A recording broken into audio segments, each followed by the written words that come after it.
విశాఖ మల్కాపురం ప్రకాష్ నగర్ తో పాటు కుర్రాళ్ళు గ్యాంగ్ ఆధ్వర్యంలో బాల గణపతి పూజ కార్యక్రమంలోని 1000 ప్రమిదలతో దీపాలంకరణ చేపట్టారు. వీధిలో దీపాలంకరణ ప్రత్యేక ఆకర్షణగా నిలిచింది. చిన్నపిల్లలు అత్యద్భుతంగా గణనాథునికి వివిధ రూపాలలో ప్రత్యేక పూజలు నిర్వహించారు. చిన్నపిల్లలు ప్రతి ఏటా గణనాథుని పూజలు ఘనంగా నిర్వహిస్తారు.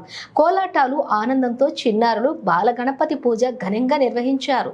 దేవదేవులకు పూజించాలంటే ముందుగా విఘ్నేశ్వరుడికి ప్రథమ పూజ నిర్వహించాలి.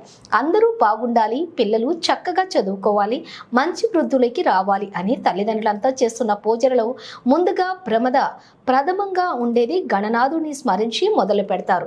కాగా ప్రకాష్ నగర్ లో మాత్రం చిన్నారులే విశ్వ విఘ్నేశ్వరిలాగా పూజలు అందించడం ప్రత్యేకంగా మల్కాపురం ప్రకాష్ నగర్ లో చిన్నారులు గణనాథునికి పూజలు నిర్వహించడం స్థానిక ప్రజలను ఎంతగానో ఆకట్టుకుంది. పిల్లలు దేవునితో సమానమని మన పెద్దలు అంటూ ఉంటారు.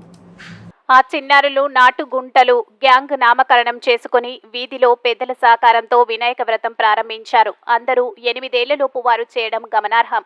ఈ గ్యాంగుకు అధ్యక్షుడిగా పెదిరెడ్ల ప్రకాష్ రావు, ఇంకా చిన్నారుల్లో ఒకడు అధ్యక్షుడు B Yashwant, vice president K Yashwant, కోశాధికారి విఘ్నేష్లు అన్ని ఏర్పాట్లు చేసి ఘనంగా పూజలు నిర్వహించారు.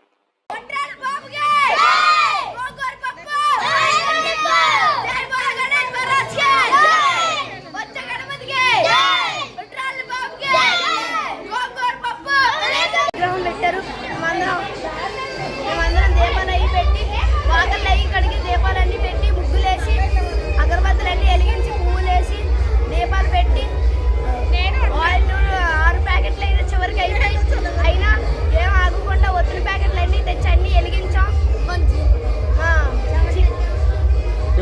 ఒత్తులన్నీ పెట్టి వెలిగించాం. చాలా ఘనంగా జరిగింది, బాగా జరిగింది. మా హ్యాపీగా చేసుకున్నాం. మా ప్రెసిడెంట్ యశ్వంత్, మా వైస్ ప్రెసిడెంట్ సెకండ్ యశ్వంత్, కోశాధికారి విఘ్నేష్, ఇంకా మా కుర్రాళ్ళు అందరూ కలిసి చేసాం. దీపారాధన బాగా జరిగింది. మా చైర్మన్ గారు భారీ విగ్రహం పెట్టారు. ఇంకా దీపారాధన అయ్యి చేసి వినాయకుడిని అనుకుపోతున్నాం. జై బోలో గణేష్.